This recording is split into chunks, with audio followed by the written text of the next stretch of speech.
Hey, Yang Gang, what's going on? It's us, Millennial Council Gang, for short, McCoy, coming to you live Tuesday night, 9 p.m. Pacific, 9 p.m. Eastern Standard Time, 6 p.m. Pacific Standard Time. Good grief. You would have thought as many times as we've done this, I would have get it right the first time, but oh well. Whatever. Be sure to like, subscribe, enjoy the show, wherever you're at, and whatnots, and more whatnots, because we love you guys. But tonight, we are going to be talking about something that is very much needed, and I will be pulling some of the comments from the chat based upon this conversation. And so we are talking about the 100th anniversary of the Tulsa Race Massacre. And so we're going to be discussing that. And also just keep in mind that out of all the atrocities like that's already happened in America, like this one was a little bit it hit differently. If I could say it like that, it hit differently, meaning that it hit an already established, predominantly Black business sector, also known as Black Wall Street. And so it hits a whole lot different. And so again, we'll talk about it and we're gonna get right into it. So of course we did a questionnaire, sort of speak, on the chat, or not necessarily on the chat, but on the McCoy Twitter page, asking those if they ever heard about it. And a lot of people have said that they've never heard about it up until recently, meaning within the last, year or two, some like 5 years ago, and via podcast, via movie or TV show, books. Very selective few have said that they've actually heard about it in school. And so Toby L, of course, myself, asked the same question. When was the first time you guys actually heard about the Tulsa Massacre, if you can remember? So you're basically putting the question to us if we've heard it. Go ahead, Al. You had something ready to say. Sort of. I honestly can't remember when. It was definitely, I want to say it was after college. I don't know where or when I learned about it. Definitely somewhere on the interwebs. I don't know if it was Reddit. I don't know if it was Facebook back in the day when Facebook, had interesting articles and stuff. Mm-hmm. Yeah, I can't really tell you where I first heard about it. Probably Reddit. I'm not. Yeah, I don't know. I honestly don't know where I learned about it, but it was. I want to say it was over 5 years ago. I heard about it. Like not very long ago, but not. Yeah, and no, I didn't learn about it in school. I feel like I would have remembered that. History was never my strong point, to be honest. I always found it to be really boring, but I feel like I would have remembered that. So, no, I'd say within the past 5-7 years. Oh, wow. Mm-hmm. Yeah. That's cool. Oh, you are getting so ahead of us, and I love it. I love it. For joining us, Julia33. Much appreciated. You, as always, are very appreciated. The very pride hands. Yes. I dig it. Happy Pride Month as well, because that is today. There's a lot happening. There is a lot of concurrent things happening. We're not going to forget anyone. That's very important with Pride Month. So happy Pride. We also had Memorial Day yesterday. So for the people who have veterans, people who they've lost, much respect to them, honoring them as well. So a lot of things happening. basically yesterday, today, and this whole month. But it's going to be exciting. So, yeah. Mm. Oh yeah, yeah. Toby, where you at? Bam, that guy yeah. right So I'm down here. So basically, to answer the question, probably Instagram, honestly, and like, even though I don't use Instagram as much these days, I really have to like stay away from the app for a week at a time. It is interesting when I'm on the app, some of the things that get shared, just a lot of history and things that are like, there's a lot of activists. It's very good for organizing and like infographics, sharing things. So I remember hearing about, probably from there, honestly, like some picture with the caption, with like the text over, usually you see pictures of Black Wall Street, because really the synopsis of this whole thing was Black Wall Street in the Greenwood, I believe, or I don't remember the name of the neighborhood, but the Greenwood neighborhood in the Greenwood district. You're correct. They, had all these various businesses. They had all these, like, you had everything. First you had doctors, barbers, lawyers. You had literally a whole functioning community, and then it got burned in race riots. So I would see maybe images of what the thriving Wall Street looked like, or sometimes you see the in flames burning Black Wall Street with basically a caption saying this thing happened. And I'm just like, wait, what the heck? Like, how did I not hear about this? And like maybe someone somewhere mentioned it, because I definitely had pretty pro like Black history mentors, not really teachers that I personally had, but there were Black history teachers in my school that I had like a relationship with as a mentor. And maybe they mentioned it, because I actually learned Juneteenth, funny enough, which is another thing this month. But I learned about Juneteenth from a high school teacher. I learned about Kwanzaa. I learned about a bunch of things that aren't always talked about. But I don't know. Black Wall Street just seemed to kind of slip. So it wasn't until maybe Instagram or somewhere, could have been Facebook. And I don't really remember the conversation around it. I just remember like, oh, that's interesting. Mm-hmm. But now it's become such a bigger thing that I'm glad that it's in the consciousness of more people. Yes. It's so hard to say that when I learned about it and where. I just know that I didn't know about it in high school. I don't think I really knew about it in college. I'm pretty sure I didn't know about it until like I was in grad school, and probably coincidentally. So let's call it 2017 or 16 at the earliest. More likely it was 17 or 18 when I knew about it, I think. Right. And that's cool. I'm gonna answer the question. I kind of heard about it in high school. My high school history teacher, he had a major from Michigan State University. His major was in African American history / African American studies, and I remember back in the 8th grade, I had him as a history teacher. That's when we learned about the Amistad and the African slave trade. And then I had him again in high school, I think 9th, 10th grade year. No, 10th grade. It was definitely 10th grade. And, we dabbled a little bit into it, but never really got a chance to full in depth about it, because he said it was something that we would have to learn, because it was part of history. And I think it resurfaced for me again probably last year, 2 years ago, on Twitter. That's why I heard about it again, was on Twitter. I'm like, oh snaps, like this actually happened. Like there was actually a Black Wall Street, and read numerous articles and how it was thriving and how it was the mecca for Black people. It was the place to be at. Shops of all different kinds of what you could think of. It was the place to go. Like Black folks traveled there just to say, not only just to say that they've been there, but just to do their shopping, because it was there's no other place in America like it.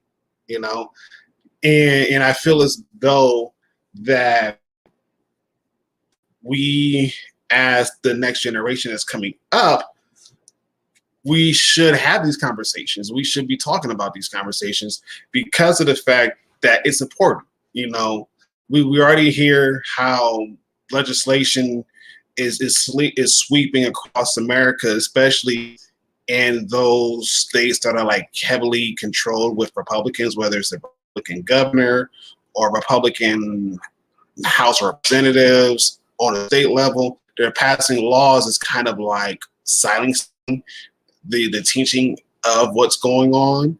And it's like, would you do that? That's a part of American history. You know, that's saying you're basically saying that, oh, it never happened, but it has. You know, that's like saying slavery never happened. It did.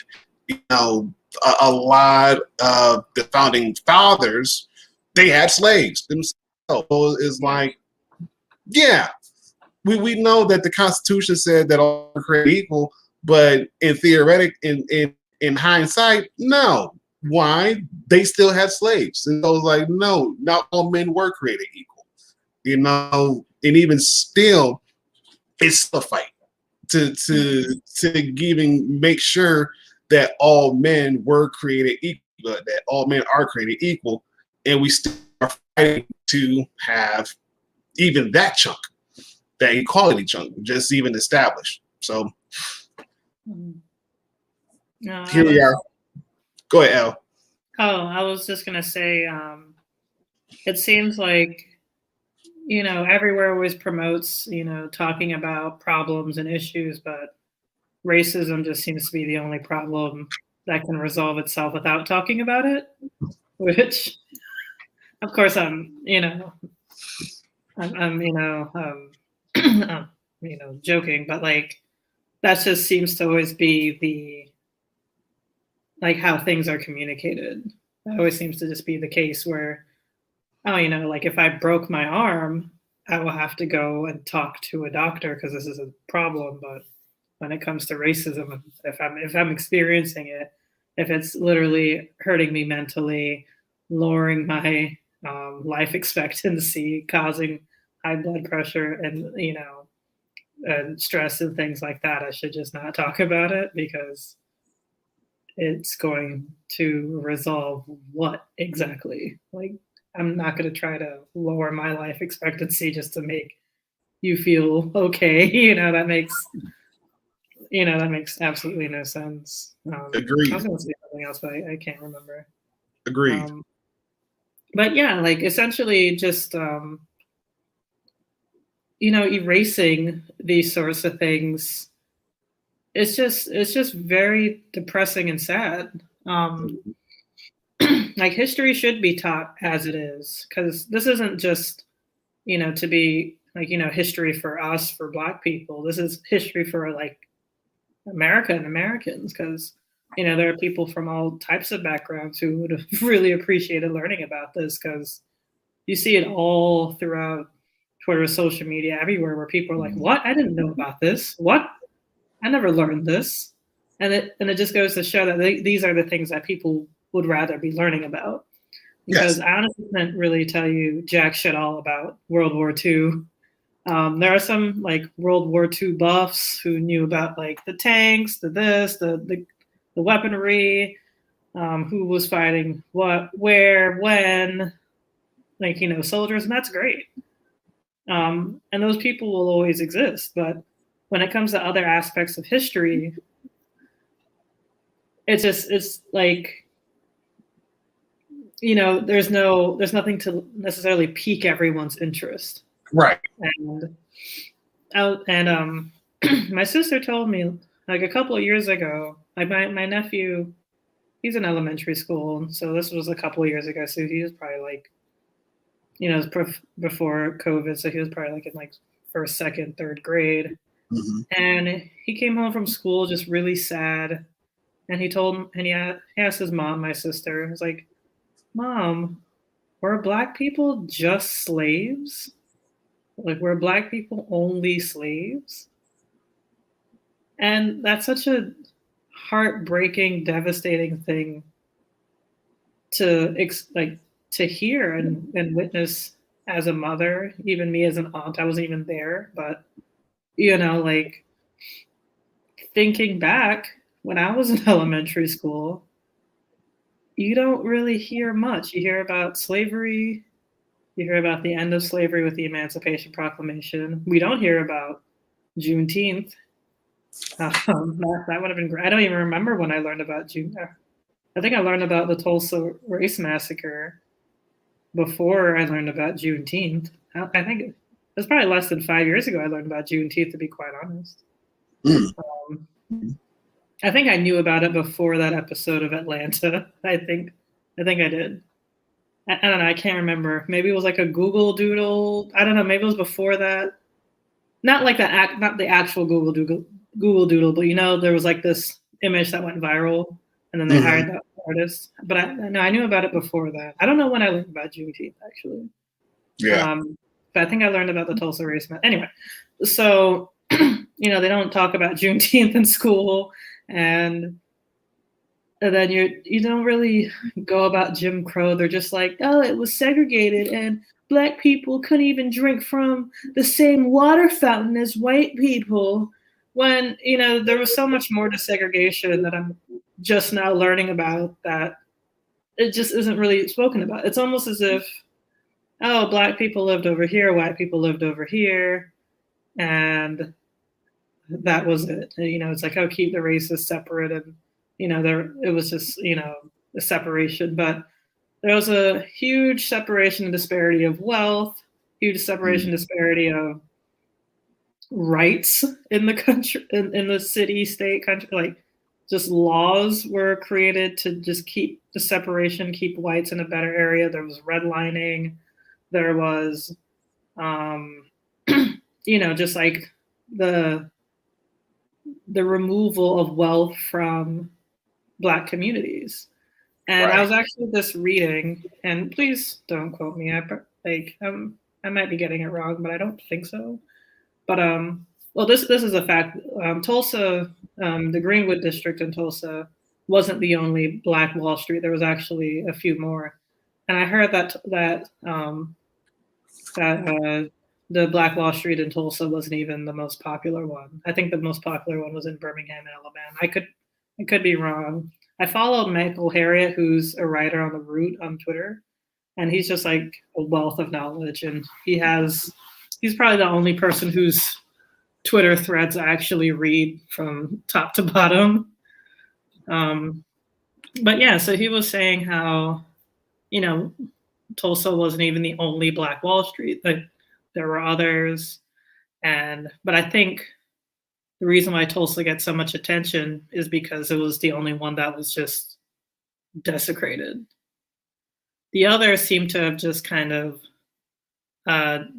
went away through sometimes laws, like the state would have just white legislators, lawmakers, so things like that would desecrate the Black Wall Street in the area. And it also seemed just through, desegregation, which is, was a good thing, but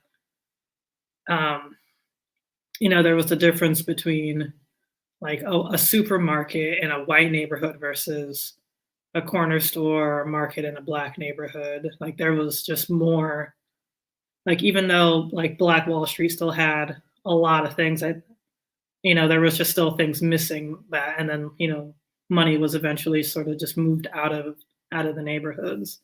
Don't quote me on that. I'm probably mixing a couple of things here and there, but it seemed like the other Black Wall Streets just sort of, none of them were massacred physically, to say the least. But, I literally just learned about other Black Wall Streets, like a couple of days ago, like on Twitter.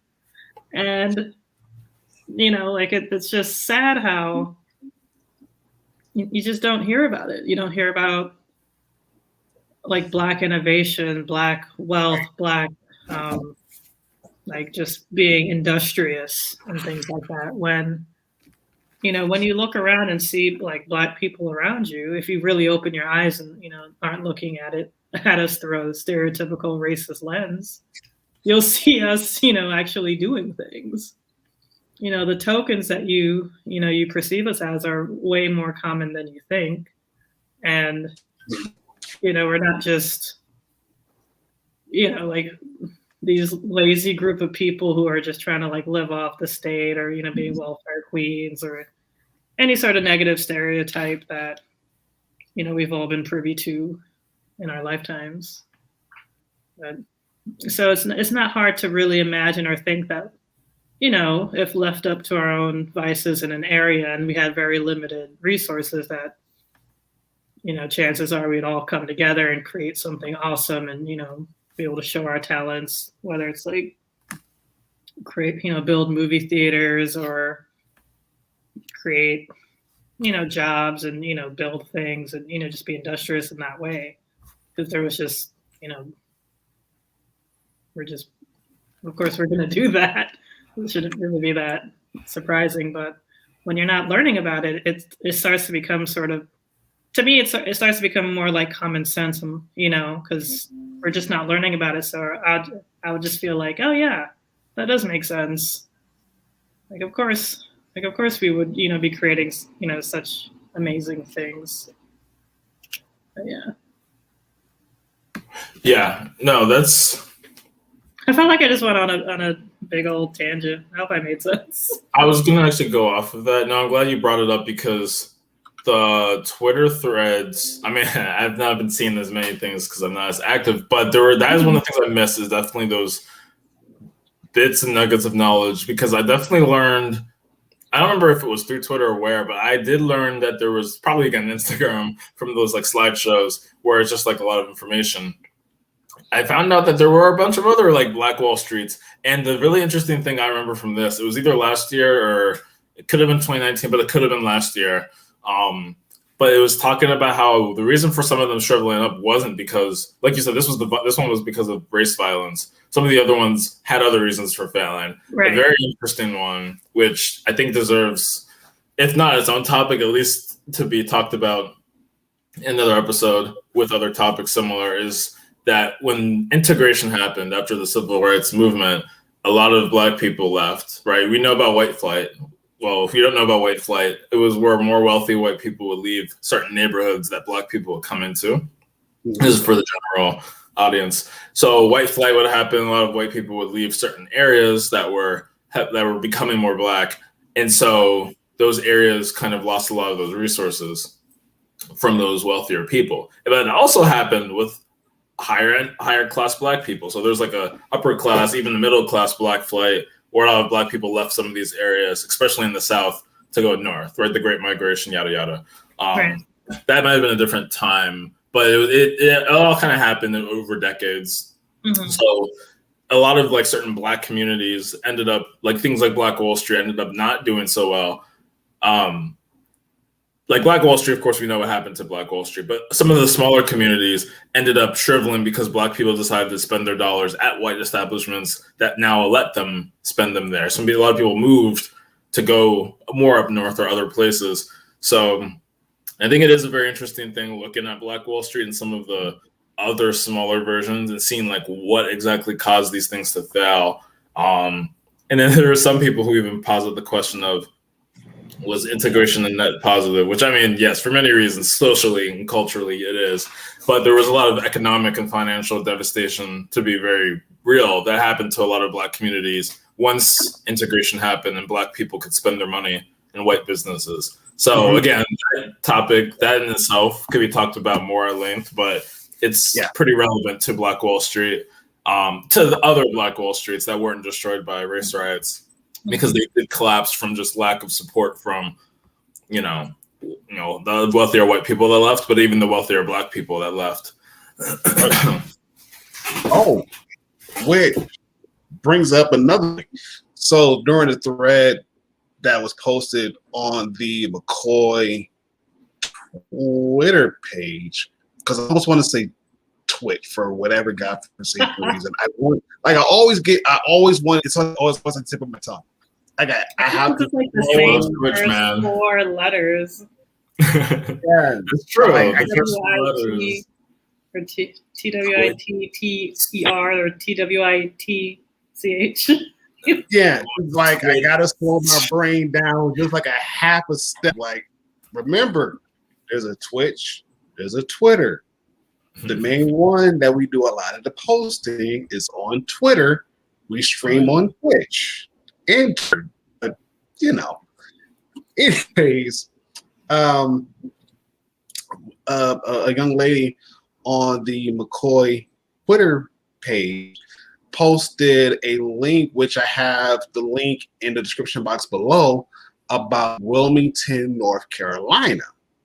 And that one was interesting in itself, even though it happened back in the 1890s, if I remember that correctly. And basically what happened was Wilmington, North Carolina had a bunch of Black people in positions of power, i.e. in government. So white folks, they didn't like it. They were like, no, this is not going to happen, blah, blah, blah.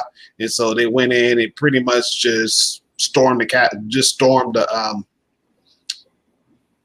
legislative office and basically just took out as many Black people as they could. And the one caption was saying was either we do it by ballot, by bullet, or by both. Jeez. And so it was just one of those things that happened that you would have thought was be like, okay, here we are during the Reconstruction period, and we are striving to do better and make things right. And yet here we are not doing none of that, which enforced, as the podcast goes, which enforced actually gave root to white supremacy in that area.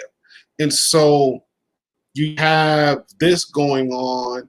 You still have all these racial tensions that are going on that are still very high, even though, yes, you know, the majority of the Black people that once were enslaved, they're now free to kind of roam around, do what they want to do. You still have these scenarios where equality is still not there, that ownership is still not there, that there's still people wanting to go back to the old slave time days because now they feel as though their power is being threatened, that now they're on the same playing field and there's no separation, there's no leverage between the two groups, and it loses, it doesn't, slow down. It doesn't help solidify the fact that there's still a human being at the end of the day. And so that podcast is in the description box below as well.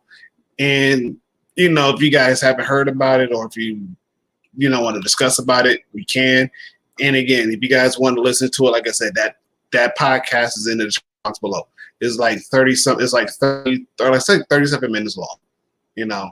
And so we got that one for you. Also, there's another podcast. There's an interview by Hotep Nation, what they did with Sonny Johnson in relation to this topic. That was in the description box below as well. So you guys can. Okay. Yeah. I'm not familiar with Hotep Nation. Let's see. I've heard the account name before, or I feel like there's a lot of Hotep X accounts, but they definitely, I'm sure, will go in when it comes to these types of things because of just that pro-blackness. I have to take a look at it. I know you mentioned it before, Ron. I haven't gotten a chance to look at it.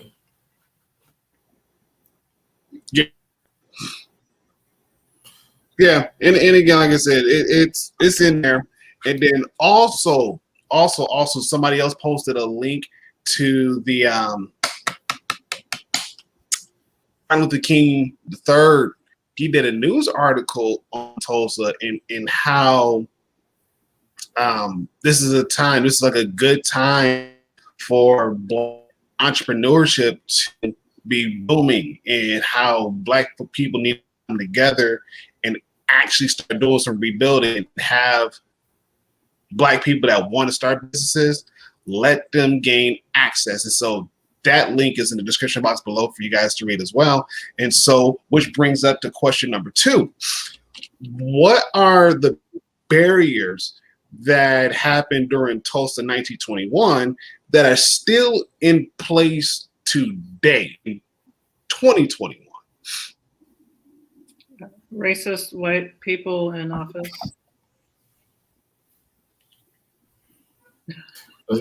Government looking the other way.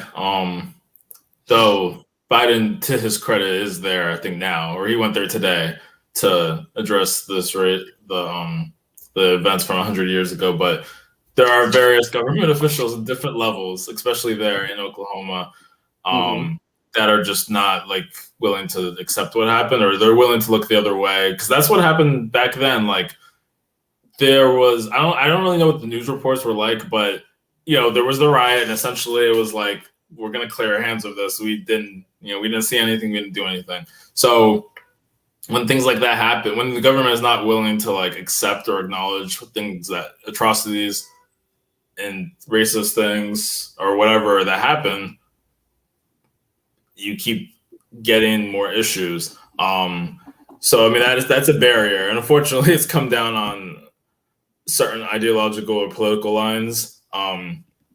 But like there in Texas or in Oklahoma, it's just you're not going to have any hope of these things being talked about more in school, because I think the governor recently, did he sign it into law? But there was something that basically said we're not going to teach more of races. We're not going to teach more of these race-related concepts or race-related incidents in school. Man, we are going to go more into this whole, I don't know if it was explicitly about critical race theory, but at the very least it was certain race things were just not, like that bill was dead. Or the Republicans, I think, maybe signed it into law that they said that we're not going to talk about these race-related things in our school systems. And so like that's where you need it the most, there, as well as Texas with like Juneteenth and other history. And it's just like, why are you guys like putting these bills into your state legislatures? So it's not going to be great. Yeah, it's like they want to keep this picturesque version of America that they grew up in, and like The Root also did like a really great article on I think everyone who was opposed, who was against critical race theory teaching. And like what school did they go to and when, and what it was like back then. So a lot of them were, still in segregated schools, or schools were like just recently desegregated, or like they most likely learned from a particular history book that was influenced by the United Daughters of the Confederacy, which were this group of Confederate wives or women who wanted to keep the South's legacy, still alive. So they tried to make slavery seem not as bad, and that it was more of a, like, I think it was also called the Lost Cause, instead of y'all just wanted to keep slaves and, wanted to profit off of that. So a lot of these people who are creating our laws, who are creating, have so much power, the senators mainly, they grew up with these textbooks, because this wasn't that long ago, this was in the 50s, and some of these senators and lawmakers are in their 70s and 80s. They went to segregated schools. So like this is the lifestyle that they grew up in. Just think about how much your teenage years have influenced you and have shaped you. So this is the case with them as well. Yeah. Yeah. Yeah, the music they were listening to, the people that they were hanging out with, like this is what they grew up with, and yeah, that's pretty much. Oh no, agreed. Yeah. Agreed. And I chuckled because you said like the teenage years. I remember my teenage years. It was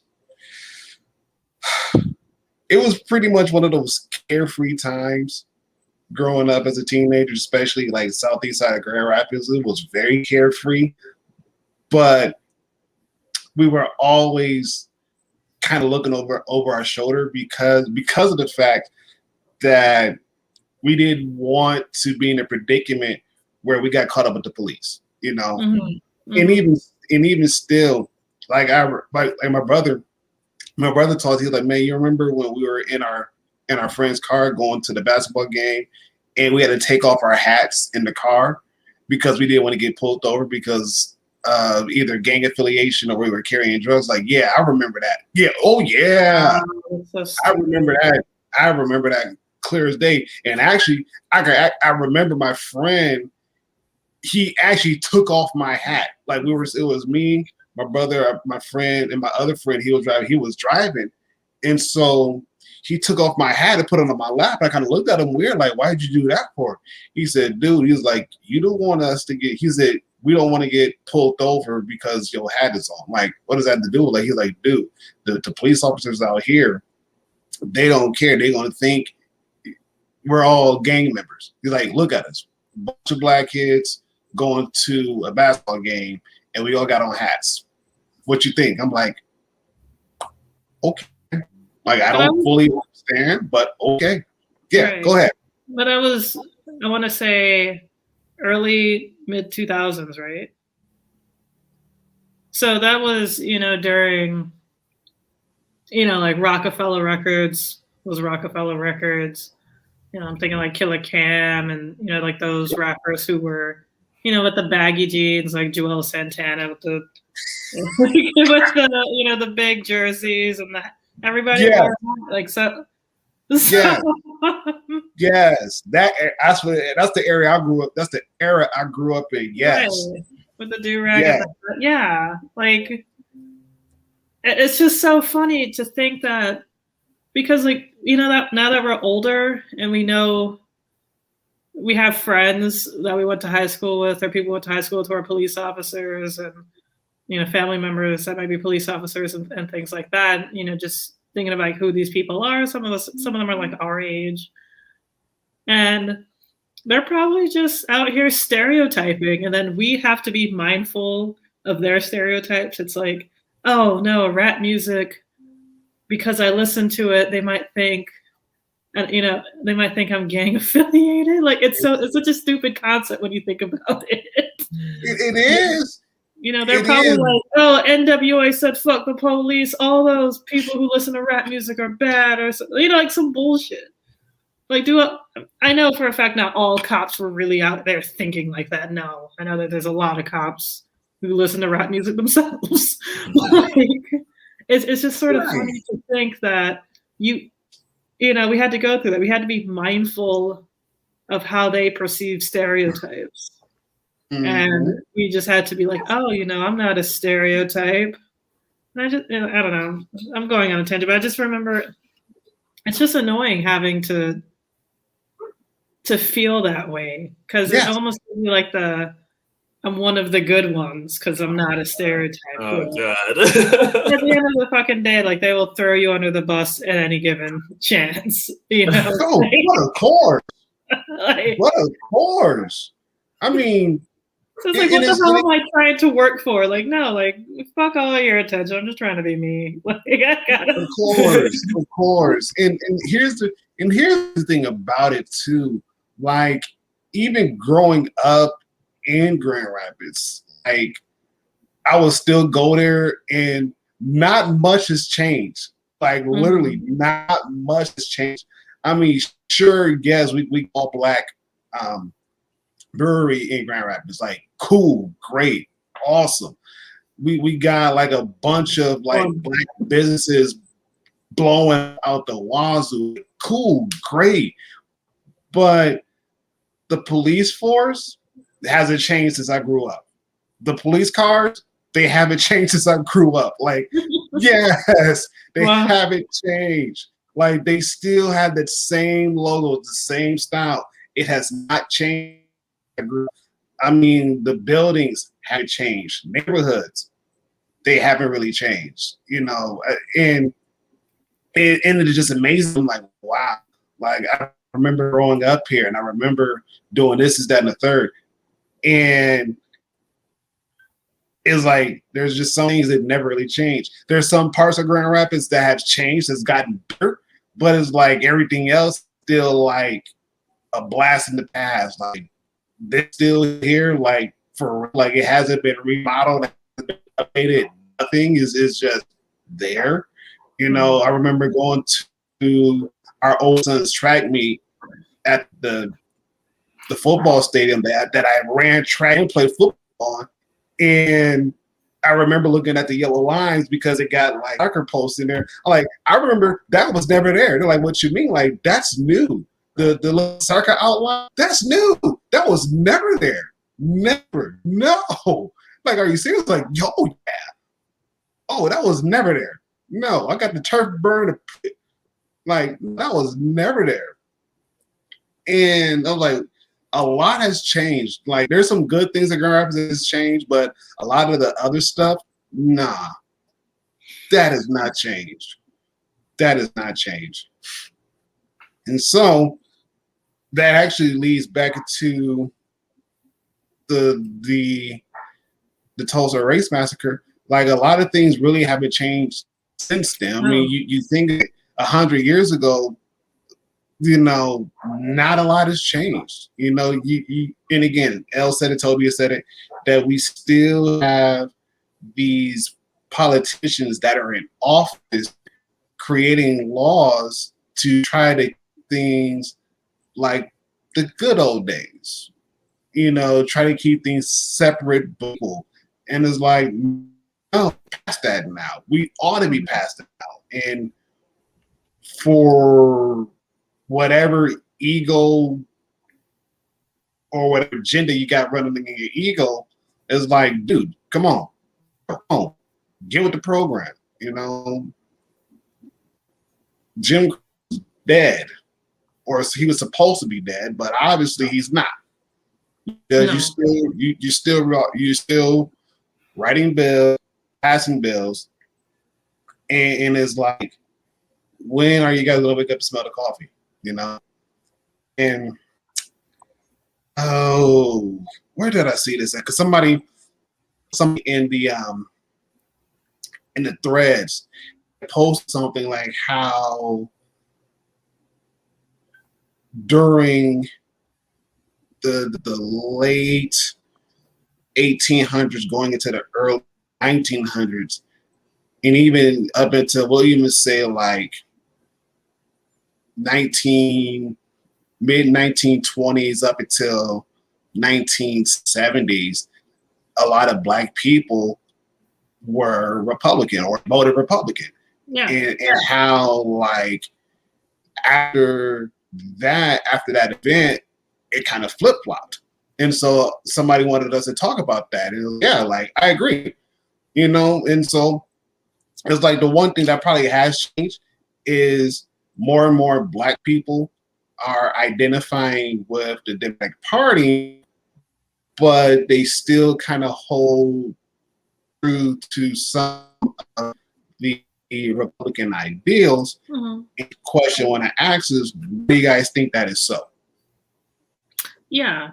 I honestly, like, even though Black people tend to have the highest percentage of voting Democrat than any other demographic, we're not doing it because, like, we fucking stand the Democratic Party. We're not out here in love with the Democratic Party. A lot of their ideals I do align with, but there's still just a lot within, I would say, the personality of the party, the culture of the party, that I'm just I just don't really dig. So it just sucks because we're in this two-party system, so it's almost like you can either be one or the other. When there's, it's just from what social media algorithms feed me, it just seems like the right is absolutely crazy. And when that what the social media algorithms feed, the the right will make the thing like the left is absolutely crazy.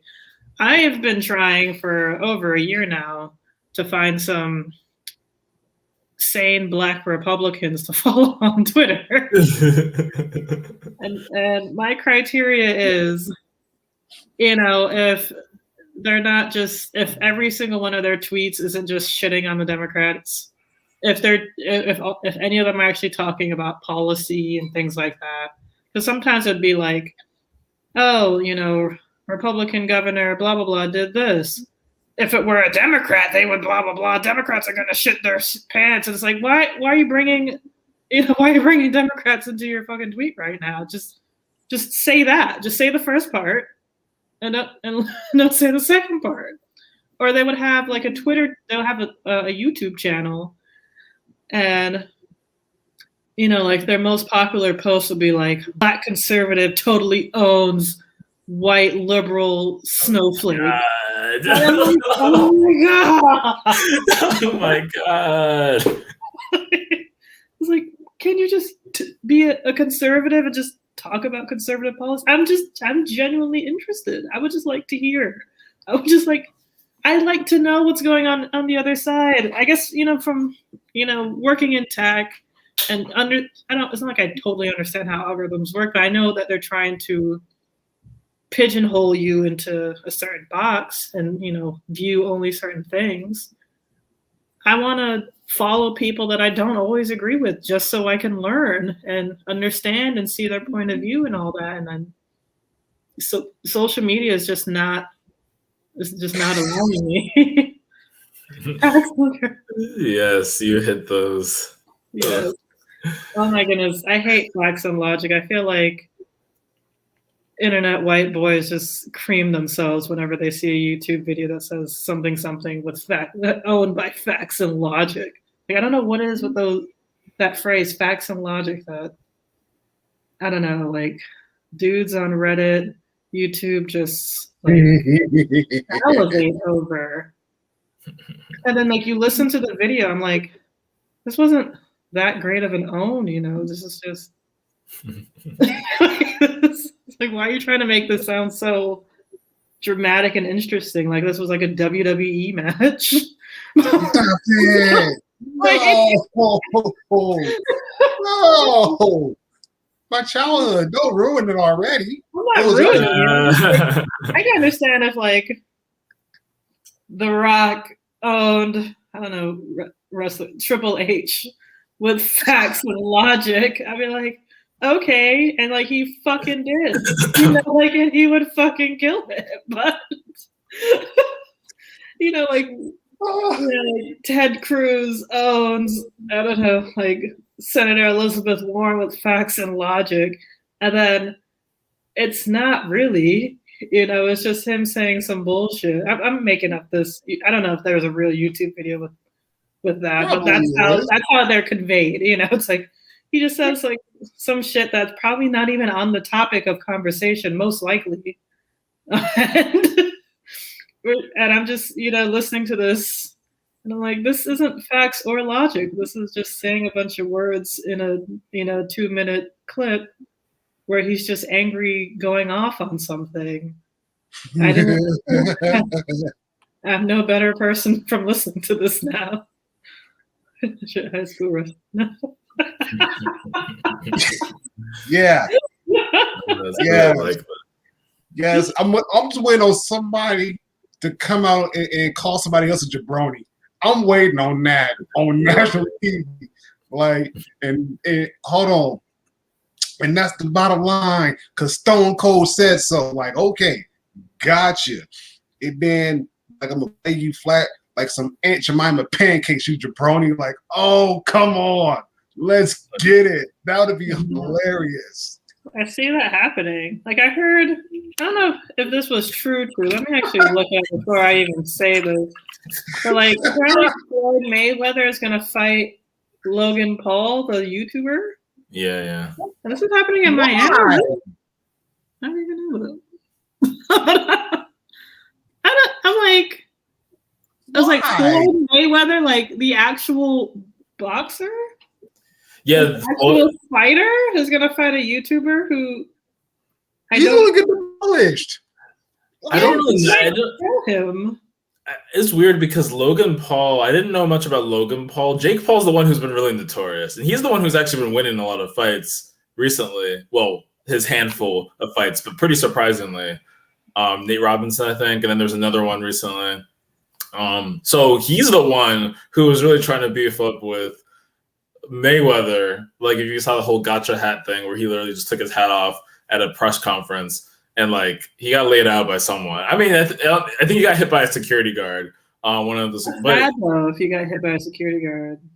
I don't remember exactly what happened, but Jake Paul's a troll. Logan Paul, I'm not really sure what's going to happen with him because I don't know his record. But he's going to get pieced up. Yeah, at least with like McGregor and the other Pacquiao, there seemed to be more of a chance, right, that they could have won, and they didn't. I don't know what Logan Paul's going to think he's going to do, but I don't really follow any. I don't follow boxing or like any of the. Like, but when I saw that was an actual fight, I was like, "What? This has to be a joke. We're just not taking anything seriously anymore." Yeah. At least Conor McGregor was a fight. I don't know if Logan Paul's a fight. I don't, because he does like video game YouTube, right? Or so both the Paul brothers have gone into boxing. I don't know why. I don't know how. I just remember that they, like, I didn't know much about them because I wasn't really into that part of the YouTube scene. I just remember that It's Everyday Bro was panned to hell. Like that video was like maybe the third most disliked video on the entire web. I didn't even know it was that bad until I looked up again recently because I was like, I keep hearing about Jake Paul. I was like, isn't that the guy who did that really crappy, like really cringy video? I forgot the name of it. My brain probably blocked it out. It's Everyday Bro. Like it's just like the Hall of Fame of like cringe and fail. And this guy, both of them somehow turned into boxers. Jake actually has been doing pretty well. I don't know Logan's record, but the fact that he's up against Mayweather must mean something. Not sure if it's going to turn out well for him, but no. Logan Paul is an American YouTuber and professional boxer. When did he become a professional boxer? It's just total fights won. Like Uno. That's not good. So sorry to that man. Listen. Sorry to that. I know. Yeah, like, okay, so Logan Paul was the one with the Suicide Forest controversy. Because so I didn't know about it until I literally saw it from his Wikipedia like a few weeks ago. Like that's how I know about him, and I feel like there was some other controversies. I don't know if he's done or said anything racist, but I remember he would just every time he'd come up, it'd always just be something like shitty. Yeah. But whatever. Notoriety. It's just the notoriety. I guess this is what they live off of. They he's like 26. He's young. You say he's 26? Yeah, he's 26. Oh shoot, he's my age. I'll put it to you like this: fans is going to humble that man in round one. And you guys hear me out when I say this, okay? I don't like Floyd Mayweather as a person. I respect him as a boxer. Right. I don't like him as a person. I respect him as a boxer. To the fact, yes, he's the star out of Grand Rapids, okay? Like a lot of his family members live in and a lot of his family members I went to school with. And so they're always like, yeah, Floyd did this, Floyd did that, and blah, blah, blah. So it's like, naturally, I get it. Like, I get it. You know, he came to my high school once. You know, it just because. You know, and so one of my classmates took a picture with him. You know, it was cool. And again, one of my classmates like, yeah, that's my cousin. No, he's like, yeah, that's my cousin. Like, I know his whole family. You know, we don't have us because he's busy and on the road and whatnot. But like, yeah, that's my legit cousin. I'm like, okay. But like I said, as a person, I don't like him. I respect him as a boxer. And Mr. Paul, I'm gonna just say this on stream, sir. I wish you the best of luck, but you're climbing a really tall tree, sir. You're climbing a really tall tree, fighting against Floyd Mayweather. Like, yes, he may be a bit older, okay, but the man still got hands. Got the fastest hands in boxing. And isn't he like in his 40s? Yeah. That's still quite prime. Yeah, he's 44. That is prime, still fighting age. Yes. And I mean, he's still in good shape. Still in good shape. Yeah. Like I said, Mr. Paul, I wish you the best of luck. Just understand that you're climbing a tall tree, and whoever gassed you up to take, it's not worth it. Trust us, it's not worth it. It's not. I feel like, I guess like when I saw the promotion for this fight, it just felt like we were really entering the movie Idiocracy. And I know at least once a day somewhere somebody says that we're getting closer to that. Yeah. Like The Rock wanting to be president. It's like, oh, we're going to have an actual wrestler be president, unless you count Trump, because he technically was like in an episode of WWE. It was probably WWF at the time. But so, I mean, yeah, so if you count that, but The Rock is an actual legit wrestler, or like John Cena were to become president. Either man I'd actually be okay with. They seem to be really great men. But you got Arnold Schwarzenegger as governor. That's true. He was a bodybuilder. I don't think he was a wrestler though. He was a bodybuilder and actor. Yeah, bodybuilder and actor, true. And also the other governor of California, Ronald Reagan, who became president, he was initially an actor too. Yeah. And now Caitlyn Jenner's running for governor in California. Yeah. And let's see. What happens. I have a feeling that like she's gonna win, because like how we're all laughing about Trump, we're probably gonna Caitlyn Jenner, I feel like we'll have the last laugh and become governor, because they'll probably use the fact that she's transgender as, a way to make it seem as if the Republican Party is super open to transgenderness, and which it clearly isn't. Exhibit A, my governor, frickin' today. And I feel like they'll just like use that as a propeller. Also, she's famous, so yeah. Yeah, I mean, go ahead, Al.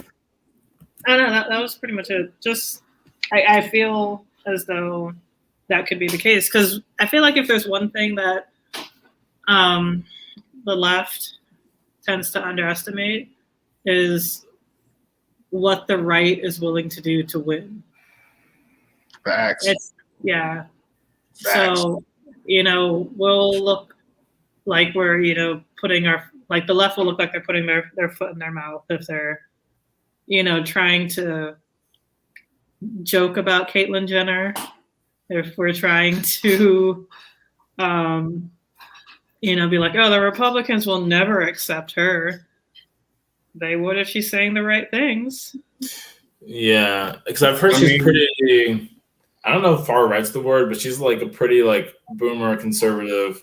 I don't know. I haven't really heard her views but apparently she like is very much in that vein of like Fox News, Boomer. So I mean, there's gonna be some group of people who are like, I like what she's saying, and they're gonna completely look past, being transgender or anything on that. And it's I don't even know what to make of that whole intersection. I really don't. That whole runoff is like a whole different thing, or recall election, I should say, is a whole different ball game. And I haven't been following it as much. I followed it here and there, but I don't know. She didn't get good poll numbers, but who knows? Trump also was not polling great at first, so we don't really know what's gonna happen. I mean, I look at it like this: we had Trump. Like we had very capable Republicans to become president, very capable, and we had Trump. So at this point, like Elle said, I'm waiting to see Idiocracy, the movie, become reality. Like I'm just waiting for it to like, are you kidding me? Like, are you kidding me? This is actually happening right now. Like, are we really doing this right now? Like, yep, we're really doing this right now. It's like, okay. Yeah, common sense is out the window. Yeah. I mean, it's honestly started happening because we're destroying our planet. We're still being wishy-washy about, what to do about climate change. So this is going to force scientists to create other forms of I forgot the term, but like ecosystem, nature. I can't remember the term exactly, but what biome? Like foliage, like some sort of like plants and all that, and growing them in a different way. Fortunately, let's hope that scientists stay smart, in the generations to come, because I'm losing hope with literally everyone and everything. Because if we have actual, just cross all of them, just make a new gang sign. It's just science hope. Yeah. Science hope. What is happening? We're crossing our fingers. We're crossing all our fingers. Like hoping that scientists stay smart, because if we have lawmakers forcing teachers to teach kids that, America was, like slavery was just kind of bad, but then everything's okay now, so you don't have to worry about that. You don't have to really learn about anything. Just know that Black people aren't slaves anymore, and we had Martin Luther King, and he was great, and yada yada yada. And then you're continuing to teach these kids, and then they're not going to learn anything until college or after college, if they go to college. College is getting hell of expensive, so I'm sure it's going to deter a lot of people from going to college, which is fine. Going to other fields, but also missing critical bouts of knowledge that they needed to understand certain things, because then their mind is more privy to stereotypes and, just being able to package Black people or people of color in a box like, oh, this is the way it is because of the very limited knowledge that I know, or just what I've been taught, or I don't really want to learn about this, or I'll just keep a blind eye to it and just try to do me because, I have my own battles to fight. And then,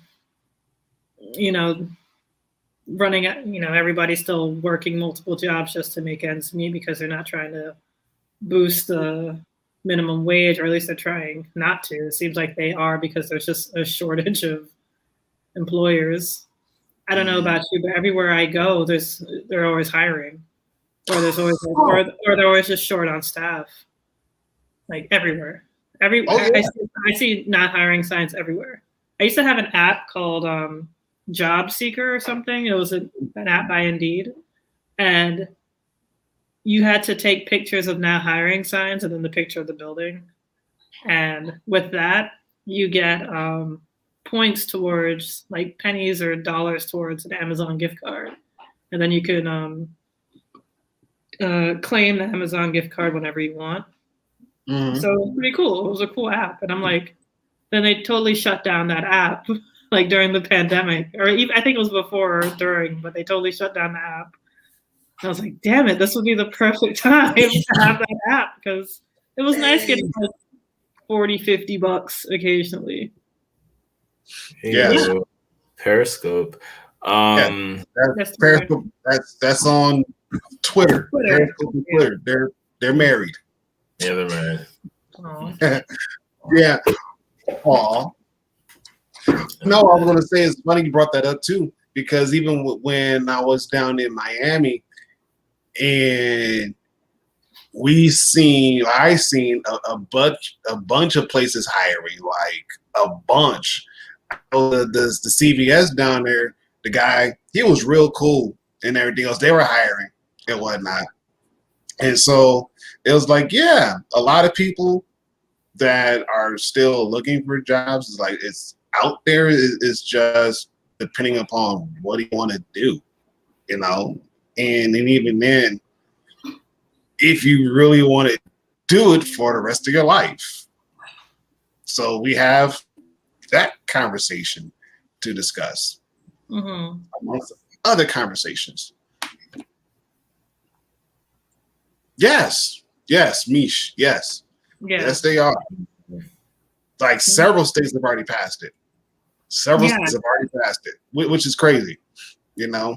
But yeah, and I know on the McCoy Twitter page made mention that if things keep going the way how they are, well, it just opens up the avenue for platforms like ours to teach Black history. So either you're going to learn it in an actual classroom or you're going to learn it in a virtual classroom. Either way, you're going to learn it one way or another. Well, you just have to hope that you're learning it correctly. That's the biggest, problem, because, it started with the United Daughters of the Confederacy, which was essentially propaganda, if you think about it, and just injected into your textbooks. The teachers are then taught to teach these textbooks, whether they know the truth or not, whether they're however they're feeling about it, and or they might truly believe in it too, which is causes another bias. And these little kids with these impressionable minds are learning falsehoods. They're not learning the truth. They're not learning the whole truth. So yeah, and then there's people on YouTube and on the same platform that a lot of you are watching this on, who will try to teach you Black history or things like that, and it'll just be totally wrong or just totally like skated over, or it might have like a lot of pretty nice graphics and there's still some inaccuracies. And like, because I've seen stuff like that all the time if I'm watching like Now This or AJ Plus or something, and they might use terminology that sort of lessens the seriousness of something, or they over exaggerate the seriousness of something, or like they may like just kind of skew it in a way to essentially pacify their audience in the way that they want to pacify their audience. And so, yeah. Fair point. Yeah. Definitely fair point. Point. So, validate your sources. Validate your sources. Yeah, which is like, fucking annoying, because you don't want to. And I get that. Like, everyone's busy, even when they actually aren't.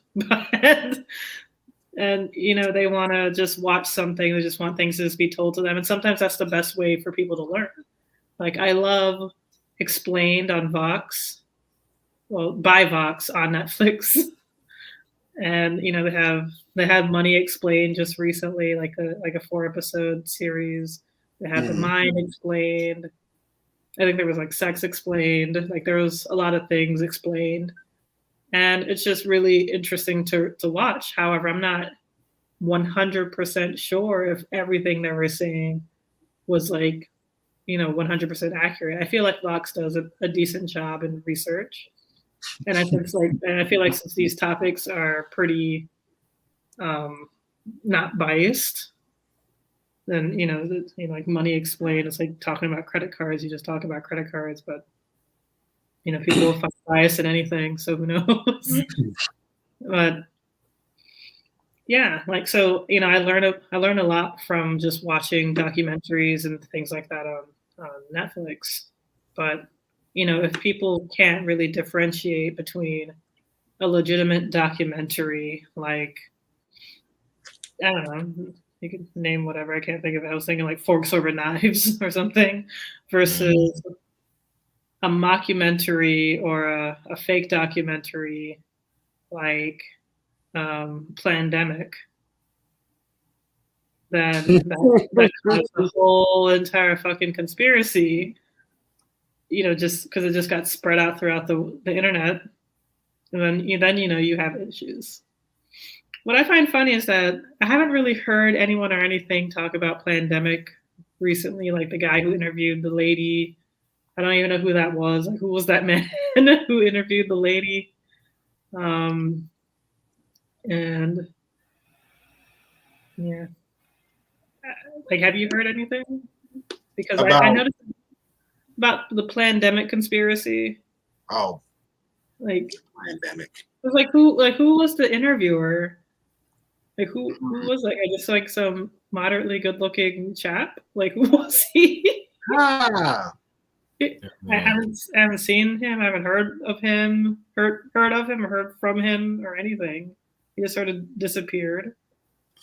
Yeah, I never really looked into. I remember maybe there was a link on. I don't know if it was Vimeo or some website where it's like you can watch Plandemic here, and I just never brought myself to watch it. But is it with David E. Martin? Kind of bald head, or is it like a news clip from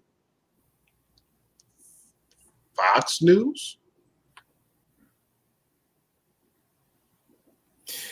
I don't even know. I missed that. Who are we talking about? David E. Martin, bald head guy. Who is that? I've never heard of him. Oh, he was the guy who made Plandemic? I guess the first time that comes up is fact check Plandemic 2 alleges false CDC. This was in August 23rd of last year.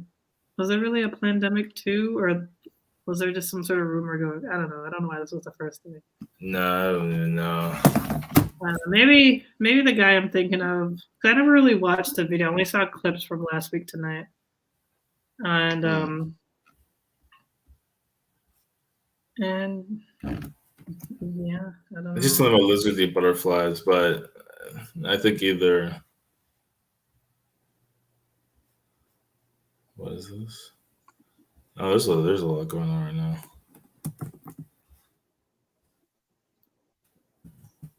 Yeah. But let's see. I don't have any address. You're welcome.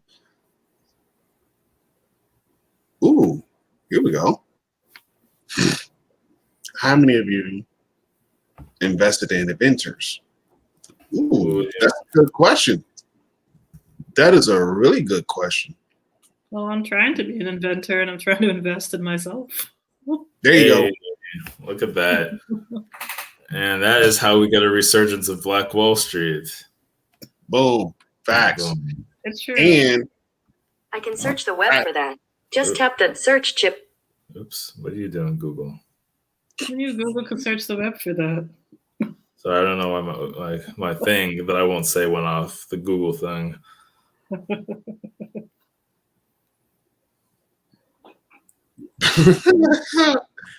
was going to say, like me, I'm just going to work to get enough money saved up, racked up, so I can start investing in investors or in inventors, because I think inventors are the ones that we need to have money put in their hands so they can make stuff better. And even if it means to like reshape the way how we think modern technology, cool, great, let's do it. You know, why not make it work for the 21st century? Like, you know, maybe upgrade the IRS building for once instead of them always doing the paper tax reforms or tax forms. They should have a way that they can scan it to their computer and voila, right there. Just saying, you know, they've probably been using the same system since 1975. I don't know, or maybe 1875. Who knows? Who knows? Who knows? It's true. Now that I think about it, it's like, why can't we just do our taxes on irs.gov? Like, why don't they have some sort of system in place to just do that? Like, they have like partners of things. I had to look up something. I can't remember exactly what I had to look up, but I had to look up something recently. And it's like, oh, here are some of our like affiliate partners or, you know, third-party partners that do this particular thing for free. I'm like, oh, okay, cool. But I never really thought of like, why can't irs.gov itself just do it? Exactly. Like, do you know how much pain and agony that would alleviate the American people? Like, that would help so much. Like, okay, IRS, you're in charge of taxes. I want to send you my taxes directly to you, not use TurboTax or Tax Act or H&R Block or Jackson Hewitt, so forth and so forth. Like, I want to literally do my taxes on your website, so when I press file, you will get them at somebody's computer. They can look over it and do what they got to do. So that way, rather than waiting, like, I don't know, 3, 4, 5 months down the road to get a refund, I'll get my refund in a matter of days or maybe a couple of weeks. Like, mind blown. Easy, right? It's simple, right? But no, they don't want things to be simple. They want things to be painstaking. Oh, yes. It's both. See, it's both. It's both. It's just a simple fact of the matter of the IRS building itself, the workers themselves, they're not up to date with most American households. I'll put it to you like this. Like, most people are probably using like 5G or 4G LTE. IRS is probably stuck on 3G. Probably Just kind of put it, just to kind of put it in simple terms. They're still on 3G. While everybody else is like, oh yeah, I already saw that episode like 2 days ago. It just came out like yesterday. I know, I already saw it. It was good. It was great. So yeah. I was so like TurboTax and H&R Block and those third-party companies that do people's taxes, and you know, you have to pay them to do it. I guess I don't really know what systems they use exactly.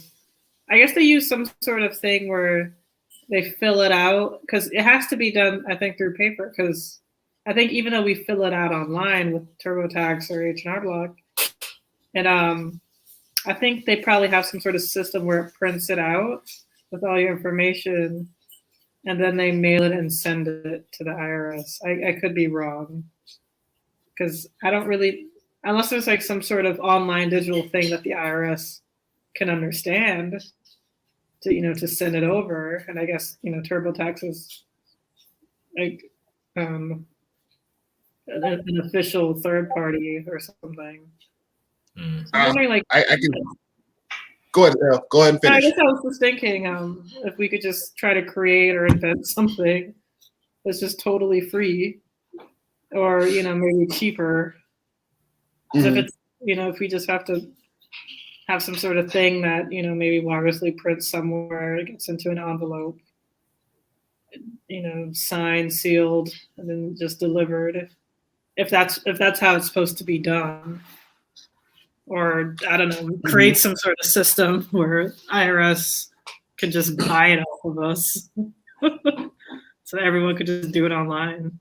But maybe they just make too much money. I'm sure we're not the first to come up with this idea. I'm sure somebody every year around in April think of this. Yes. I especially because I am a faithful TurboTax user. Like I am, and I've used TurboTax for years. It is just when it comes to that part. When it comes to filing taxes, like we could do them electronically. The IRS, they can get it electronic. They can get it both electronically. They can also get it via mail. The issue lies in the actual systems they have in their buildings where they're not up to date. By no means, they're not. And even then, is like, okay, even if it is up to date and whatnot, how come this is going on? How come this is going on? How come this is going on? Like the inner workings are not working. The inner workings are not firing on all cylinders. You know, you got some departments, they're firing on all 4 cylinders. You got some only firing on 2. And then you got some that's just misfiring because they just want to. I don't know. But at the end of the day, it's like, come on, y'all. You guys are the government, for crying out loud. The government. And you do taxes. Would it make sense to be able to be on top of everything before everybody else? Just saying. So whatever black inventor that's out there, please help out the IRS as much as you can. Get that government contract to say, hey, y'all systems is old as fart. Let's get rid of it. Let's replace it with something new. So it's speedier and it's faster. You can process stuff a lot quicker. Let's get rid of these computers and let's get you some brand spanking new computers that are able to handle the workload that needs to be done and, you know, get it done. I mean, true. You may have a point. I'll give you that. You may have a point that, you know, if everything needs to be outsourced, okay, I get it. And even then, I will validate that point because of pandemic and everything else. You know, get it. I get it. At the end of the day, it's a government building, and typically, and that could be very much wrong. But typically, you would think most government buildings or most government entities would be like somewhat update, somewhat. And then, you know, if they're not, it's like, well, what's going on with your budget, you know, to get things up to date. But again, that's just me, my thoughts. Yeah, the one thing I'll say about it before, I guess, yeah, the one thing I was going to say was definitely needs to be modernized. And IRS has been modernized to crap. To like, I mean, it's been modernized like so much. I mean, like, I don't know what else they're going to do, but like, there should just be a way. And thankfully, you know, Yang had a policy for this, but being able to like have all these different, you know, things sourced together where most of the work is done through some kind of automated system. Because it's like, why can't I actually, well, I probably shouldn't admit this on the air, but I will anyway, that I still need to do those taxes. That should have been done some weeks ago. So anyways. You can have your milk expire, you can have your weed expire, but you can't have your taxes expire. It's okay. You can just do the you can file for an extension. Technically, you're still supposed to pay something, even if you get an extension. And that extension usually goes to like September. Though now I think because of the pandemic, they might push it even further. So, Toby, stop playing around. Get your taxes done. It'll be a refund, which is something I need, but it's just like because I know it's gonna be a refund. It's always been a refund these years. So they'll be okay. This is not advice. This is not life advice, by the way. Don't do this. But disclaimer. Big disclaimer. This is actually not good advice if you go to jail for not doing your taxes. I'm not at fault. That's just right here. Y'all do y'all taxes. Get your taxes done. Because this element down here, nah, that ain't it. No. Oh God. You're not trying to be Black Wall Street. He said, "I'm not trying to do what? You're not trying to be Black Wall Street." No. Oh, To be or not to Black Wall Street. That refund will hit differently though. I'm gonna YOLO it into Dogecoin or something. Actually, maybe not Dogecoin. I'm probably gonna look. I think the correct term is yeet. You're gonna yeet it. I'm gonna yeet. Yeet. Well, I've seen people talk about YOLO with options, especially where you buy the call options or whatever, and then they expire worthless, and then you get to see your money drop and have a great time. Thankfully, I've not messed around with options. Anyone wants to teach me about options? Oh, what am I doing? I should talk to Crypto Joe and ask him about options. I don't know why I didn't think about that. If you're watching, Joe, I'm coming for you. I'm gonna I'm gonna message in the Discord, and I'm gonna figure out how to put my money into options and not YOLO my life or yeet my life savings away, but actually flip it. AMC is popping. I didn't really invest in GameStop correctly because I decided to buy GameStop at the peak at like $300 something like a great boy. That thing I did not sell because I don't sell. I don't believe in selling until it goes back up. But let's just say I don't think I ever recovered those losses. However, I did buy a bunch of GameStop on, I know Robinhood's trash, but I used them anyway when it dropped. And I've made decent money from that, but I didn't invest as heavily as I should have. And AMC is the one that I'm mad about because I bought AMC for like $10, 10 shares at like $13, which that was near its peak as well. I bought on Cash App because like every other platform, AMC was being blacklisted at the time. Yeah. It went down to like $9 or even less, so I was not making money. Finally, last week, it went up to like, I forgot how many dollars a share, but it went from 13 to maybe. It's at like 37 now. Yeah, now so it was like 18 or something. So long story short, going from like $13 a share, I spent, you can do the math there, and then $13 a share at 10 shares. Then I went to like $18 a share with the same 10. I sold them because I was like, screw AMC, screw this.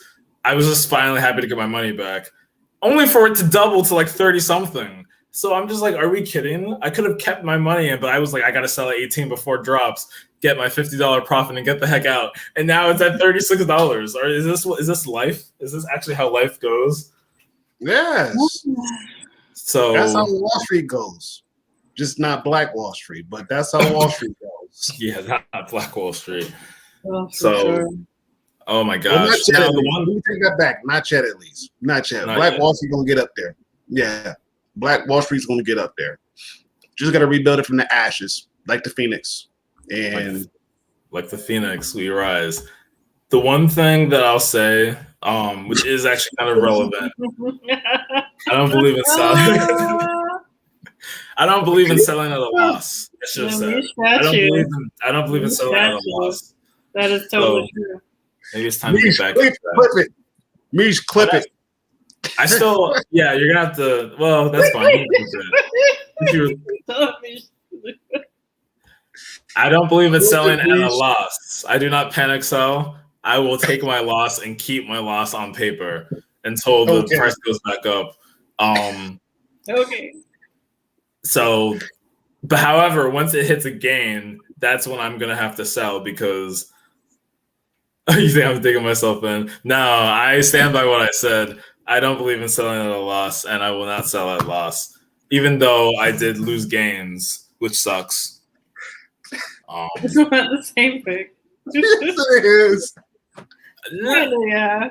I mean, I missed out on gains, but I didn't lose any of my initial. Okay, so you missed out on bigger gains, but you got some gains. Yeah, I was saying that I sold at $18 after the $13 buy. It just dropped, and I was just like, when am I getting my money back? As soon as it hit above 13, I sold, only for it to spike to 30 something, which is why I'm mad, because my profit could have been at least double what I had. But it's funny. It's fine. Poor Toby. In GameStop, well, I still hold GameStop. I never sold my Robinhood GameStop. I'm just waiting for my other platform that I bought GameStop from, Stash. I just need that to become positive. So when that finally goes back to $300 something, I'm gonna sell again. And then when the price drops, I'll buy back. But I will not sell. I will not sell the GameStop that I have that is at a loss until it becomes above the price I bought it for. Yeah, absolutely. That right Sure. there. Well, it depends on what they're creating, though. If they're trying to like invent a way for women to be subservient, then no. Hey. I'm kidding. Not kidding, but kidding. That's what they're inventing. I guess it depends on what you define as an inventor, because I invest a lot in, I buy and support a Black-owned restaurant a lot, probably at least once a week, and the chef is always inventing like new meals and new things. So I know when you think of an inventor, you sometimes think of like pretty much like Stu from the Rugrats trying to like invent like a new physical thing. And maybe even now we're probably thinking of like inventing an app or inventing some sort of form of software. But there's other forms of inventors. Like there's artistic inventors. That's what NFTs are essentially. It's an invention of a new spin on art. An invention of art. You could just be inventing like a different style of like interior decorating or exterior decorating, remodeling, inventing that. And so I guess it depends on how you define inventor, but long story short, yes, of course, I'd invest in a Black inventor.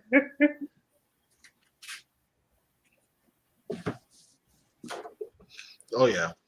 And don't forget, inventors of food and coffee. You have my vote. So if you got a new line of coffee that is better, great. I will taste it. If you got a new cuisine that's only specific at your restaurant, I want to there and taste it just so I can say, yes, that was the bomb.com. And especially if you can't get it nowhere else. Yes, do that. For sure, for sure. Right, yeah. For sure. There's a Black-owned coffee shop. Well, there's one in South Florida, but that one's kind of. But there's one in St. Petersburg, which is like West Florida, next to Tampa, and you didn't miss out. Trust me. It's not like it's bad. It's just I don't know. It's just commercially.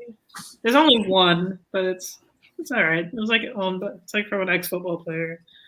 But yeah, there's one in St. Petersburg that I really want to check out. Like owned by like these Black twins, and I don't know, it just looks really good. Educational video games. Question mark? Like serious games. You know what? Is it kind of like Lightspan? Because I remember when I was growing up, Lightspan was an educational video game that required like the PlayStation 1 system to use and operate. And it kind of revolutionized learning. But of course, when you have big brains like myself and my brother and my younger brother who likes to play video games, and we try to exploit the system as much as possible. Oh yeah, we did that. We do our homework on Lightspan. We did our homework and all the other extracurricular stuff. And like, hey, Dad, we did our stuff. Can we go get a game? That game at the time, Funkoland, well, before it was GameStop, at Funkoland. Oh yeah, sure, why not? Like, cool.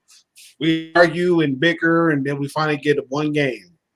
Or, hey, Dad, can we go to Blockbuster and rent a movie or a video game since we're done with our work? Oh yeah, sure, yeah. Cool. We got 2 controllers. Great. Let's go for it. So yeah, if it's something like Lightspan, I would definitely, me personally, I would definitely invest in educational video games because of the fact that it's more immersive and a lot of kids tend to retain a lot more. I mean, if you think about it, if you got kids that play Fortnite, they'll learn a whole new dance move from Fortnite before anything else. And then they'll turn around and perfect it in a matter of minutes, weeks. And they got it down packed. You know, if you have something that determines somebody's kill-death ratio, but instead of a kill-death ratio, you actually turn it into like a actual racial problem, they'll probably get it, you know, because they're so used to the systems. They're so used to Call of Duties and Battlefields, you know, any kind of shooter game that you could think of.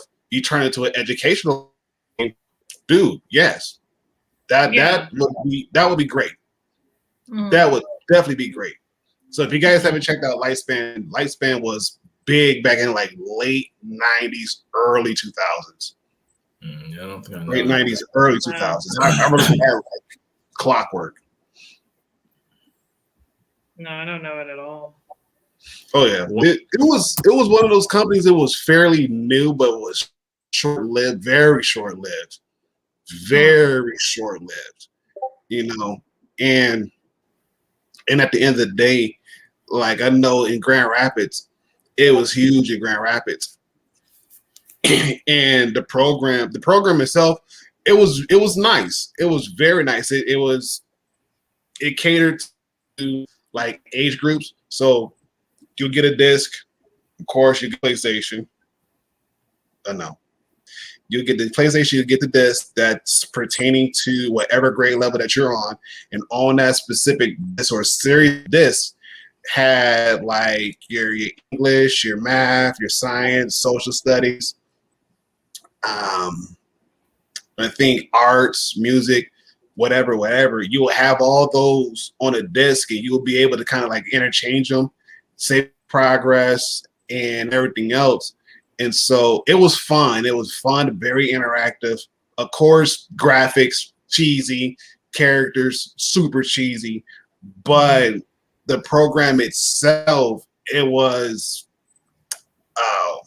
ahead of its time. It was way ahead of its time. You know, it kind of revolutionized gaming and learning all at the same time. So I was like, man, like that was fun. So Lightspan. Lightspan, one word, Lightspan. Yes, like LIGHTSPAN. Yeah, I looked it up and I saw something that said like Lightspan Adventures by Lightspan Inc. Yep, that sounds about right. Yep. Yeah, okay. So I'll look at that. No, what were you saying, Toby? No, I just had to look at that. Oh, okay. So I was just thinking, you know, bridging the two together where, you know, you're learning like educational video games and, you know, just the joy of video games. Like, since a lot of people have Netflix, Google, Amazon, you know, like it would be kind of cool if, you know, you have like Google Stadia and Amazon Luna. I don't know if Amazon Luna is out yet or if it's coming out. But, you know, I could definitely see Amazon partnering with schools to give out their controller for free or something to the students to have them borrow it and, you know, have like maybe they get like an Amazon Prime account from the school. So, you know, they have access to, you know, at least this particular section of Amazon where you can just play these educational video games, and that could be the students' homework. So they'll probably be a little bit more excited to do homework if Yeah, it's on a TV and you're playing a game and it's just something, similar and just like to kind of stimulate your brain. Yes. So, I agree. I think that would be smart. I agree. Very convenient and relatively cheap to implement. Yes, agreed. And again, it's like, and especially those students that are doing like homeschooling or like doing at homeschooling, like, yeah, that would be great. That'd be so great. So any Black inventor that's out there, or you're watching this, and you want to help bring back Black Wall Street, invent us an educational video game system that'll work. Mm-hmm.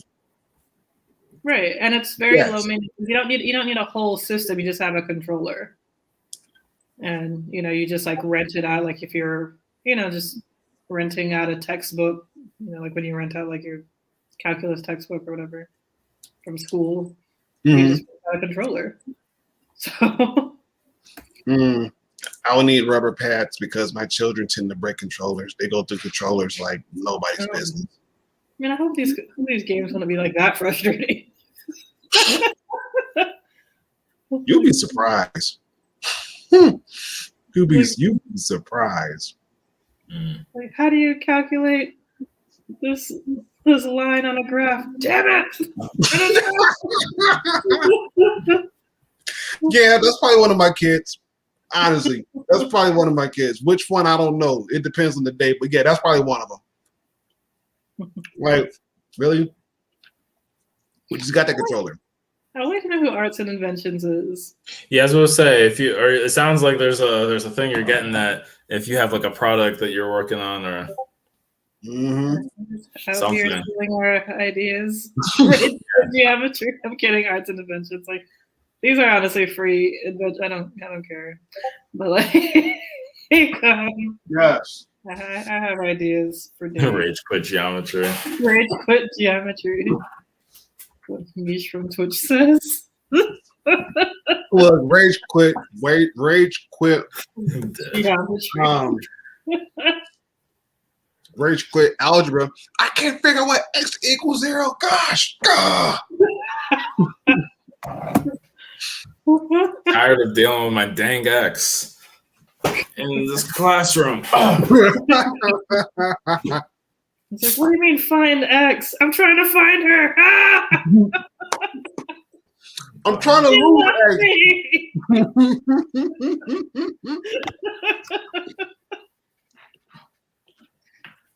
I'm weak. Oh man. I don't care. That was hilarious. That was hilarious. I love it. So, so much to talk about. So much. But yet so little time. Little time. There was one thing I was going to mention, which I guess ties back into the main topic, which was because when I was going off on my little tangent about investing and stuff, I was thinking, this is a question, Black Wall Street was obviously a physical space. Now there is a Black Wall Street official app. Actually, there's a few things I need to share in the chat. One is this Black Wall Street official app, which I may have installed at some point, but like never opened. So yay me. But I guess that's a way of like finding Black-owned businesses and supporting them in the 21st century. But overall, when it comes to like Twitter, the cloud, just in general, like these online businesses, Instagram businesses, they're not really in physical locations. Someone operates them out of their house. They might be in some city, but it's not like that money. If I find a Boston-based Black-owned business, which is like probably not like a physical store, but just a person making certain things. Like you could have Etsy, you could have other things. That money is not really going directly into that community. So it's like, great, I'm supporting Black-owned businesses in the 21st century. I bought some hair care products from some Instagram business that was good, but then that's not really going into a physical location like Black Wall Street used to be. Now, there are still Black-owned businesses that are physical. Like I actually just saw something about, man, I had so many, that's a side tangent, but when Haitian Flag Day happened like 2 weeks ago, I didn't tweet anything out about it, and I had some ideas. But there's a Black-owned food cart that like is sorry, it was a Haitian-owned food cart, and it's the first of its kind in Boston, which is actually kind of crazy because Boston is the third most populous place, if not the second most populous place of Haitians, probably third because New York City is probably number two, but Miami is number one. Florida's number one. Yeah, definitely Florida, then probably New York City, then Boston. Yeah, so I think that would be the order. Yeah. So with Boston, it's like, okay, this is the first one, and that's cool. That could support them, but that money inherently isn't necessarily going unless you have like a big network of physical, like Black-owned spaces. If I spend my money at one of these like businesses, okay, food carts in the physical city, but it's not like you have a row and a whole block of neighborhoods that necessarily have these Black-owned businesses. So the point of the story is, how do you kind of create Black Wall Street when a lot of stuff is more, viral, online, home-based businesses? It's not quite like I'm spending my money at this place in this block, and that money circulates within the block because a lot of things are just so connected. Like the cloud is not a real place, and it's still something I need to do more research into. But what does a virtual Black Wall Street actually look like when I spend money? Like, if you decide to start a business tomorrow, yeah, I'll support you. And I don't have reservations with supporting you. It's more just that like that network is not the same as going to like my local block and finding Black, African, Caribbean owned businesses, because it's all decentralized. We're not like centralized in one Black block. I mean, people can find their local place, but a lot of this is about, using virality and like internet to like promote these businesses, but then that's not within a physical space. So that's like my question, or that's like my question / concern / how does the money circulate within these communities when the communities are like offline? Oh. And thank you, Seal Beer, for stopping in. You're appreciated. Yes, thank you, Seal Bear. Yes, thank you. No, you're good. You are good. You don't have to apologize. You gotta go. You gotta go. Right. But yeah. That's true. I think that we much have to circulate wealth within the Black community in a physical space and not just rely on the digital world, is I think what the question Toby was asking.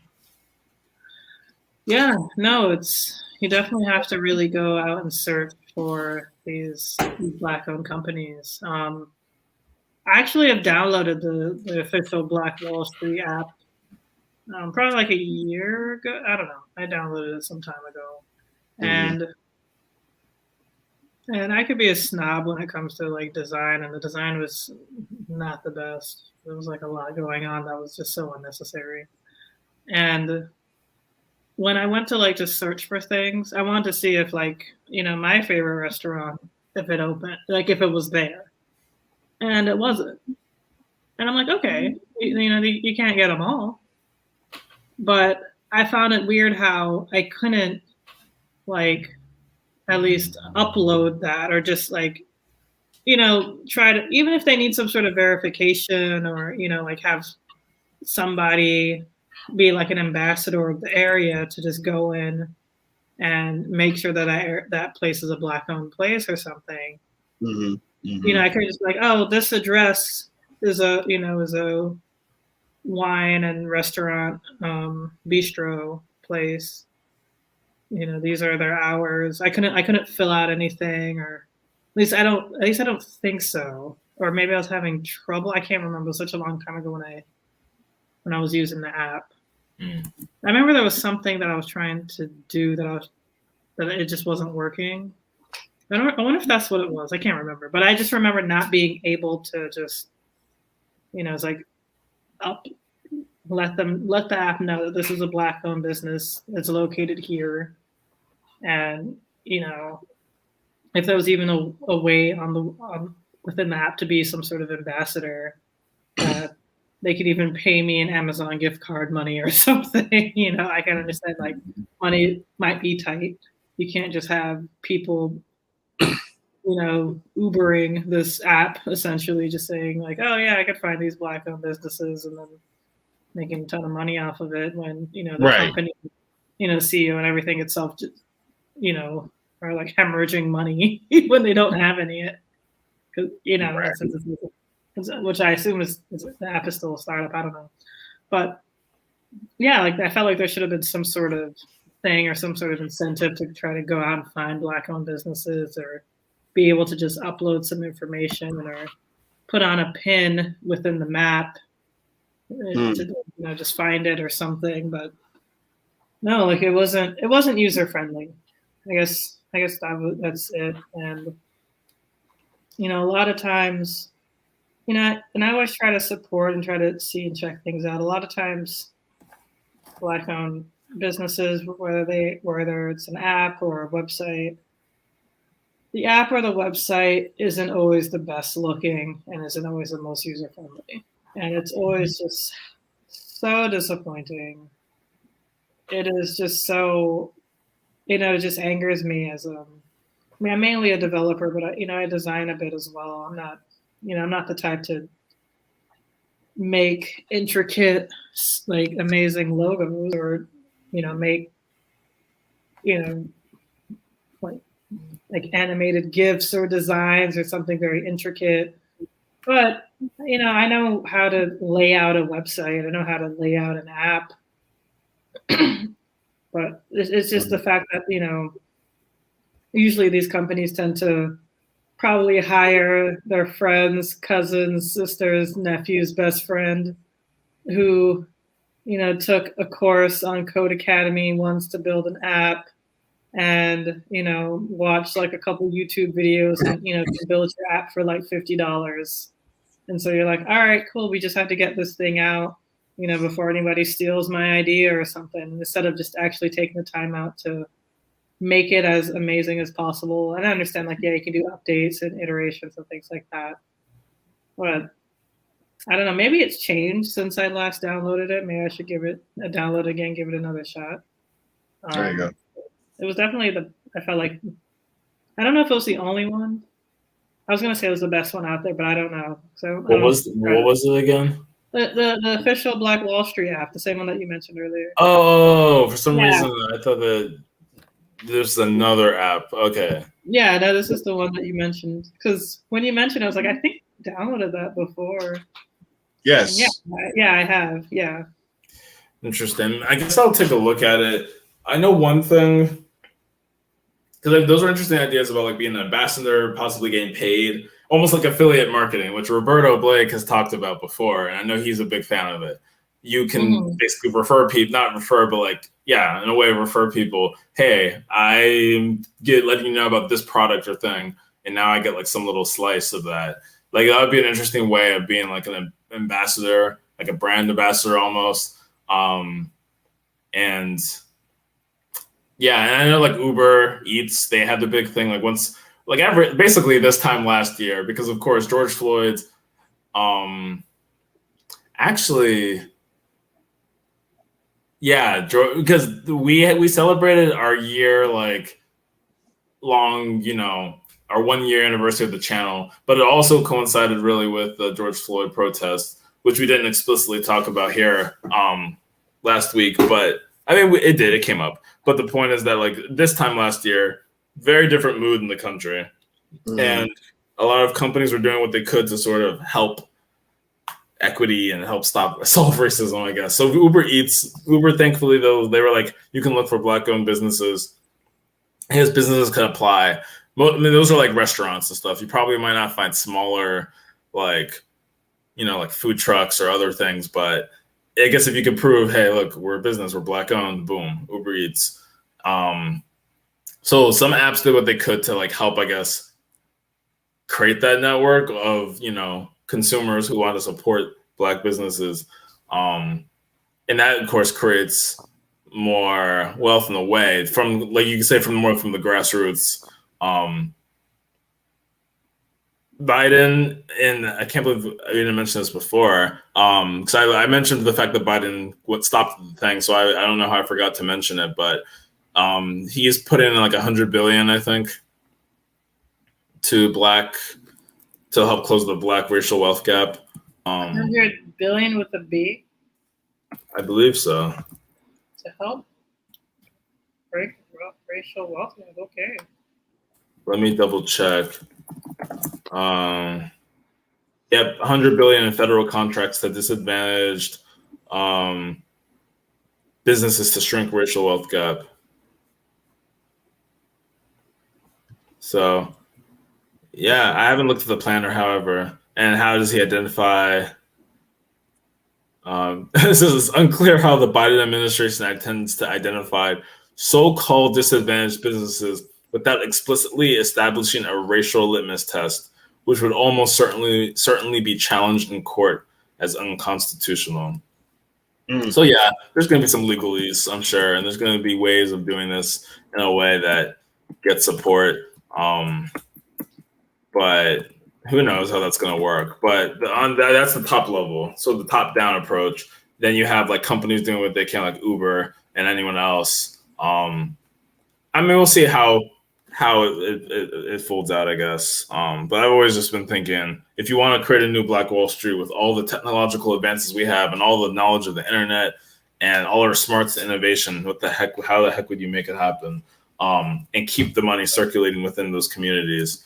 I'm not sure. A big topic along with the housing, with the 100 billion is, in general, Black wealth, which we've talked about at length, but you've probably seen some things about Black women trying to not sell their houses, but getting their houses appraised and getting low appraisals until they end up using essentially a white friend of theirs. And then the appraisal will magically go up many more times. And also getting rid of Black art and presence from their house. So yeah, like photos and stuff like that. Yeah, so things like that are, I mean, because really wealth from the housing is like where most of it comes from. So we'll see what Biden's plans does. He said he wants to look at a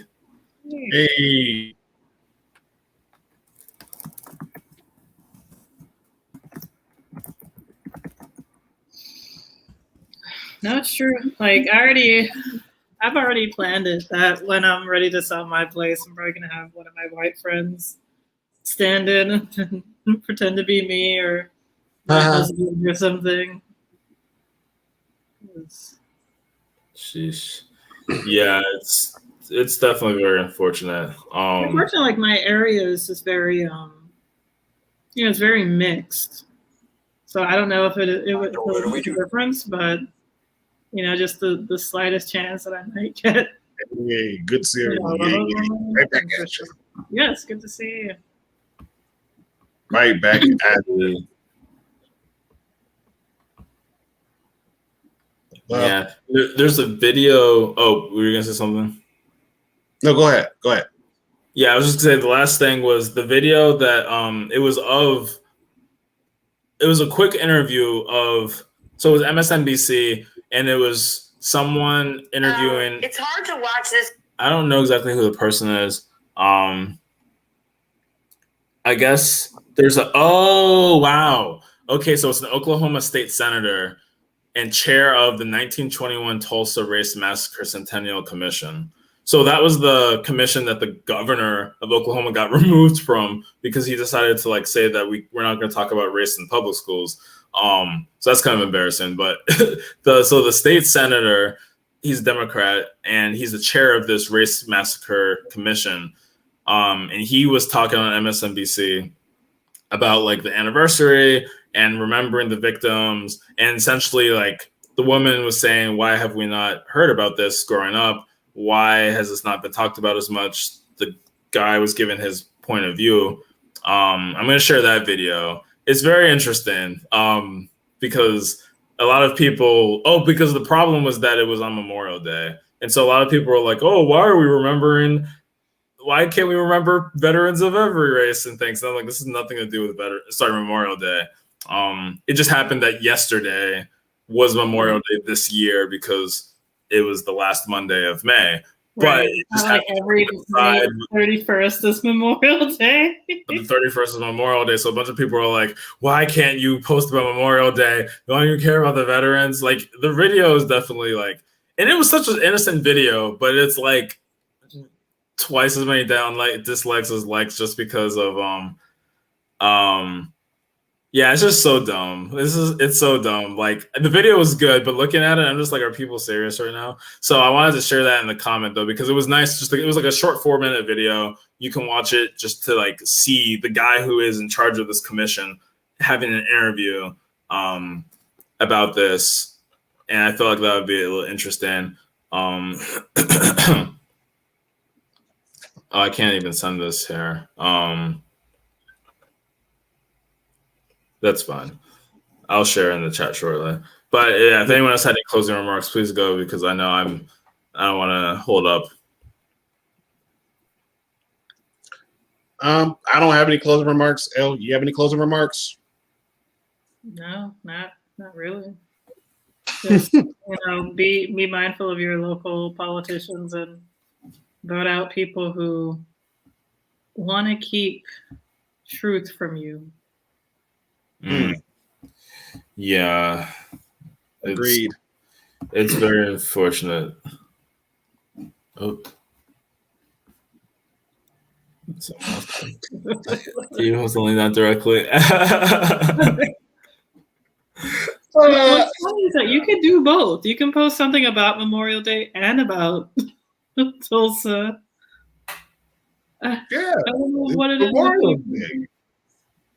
It's Memorial Day. Yeah, people are kind of ridiculous. Alrighty, if nothing else further, we're going to wrap this thing up. We appreciate you guys stopping by as always. We thank you. We thank you. We thank you. We love you. We appreciate you. And we can't wait to see you next week where we got a different topic. Of course, you got us, the same three, same channel, same bad time. And we will catch y'all on the flip side. And Mish, before the stream ends, make sure you get that clip of Toby in his yeah. Yeah, make sure you clip that. I don't sell, but I sell.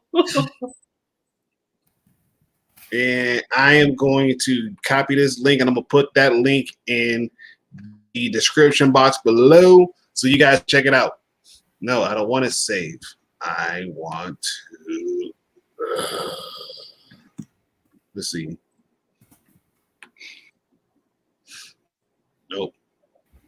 I'll do it later. I'll put it in the description. I'll put it in the description box below. So other than that, YouTube, Twitch, Twitter, Periscope, we are out until next week. We love you. Thank you all for coming. Much appreciated. Yeah. Thank you, RYB Fish 76. Super cool. Bye. Bye. Y'all are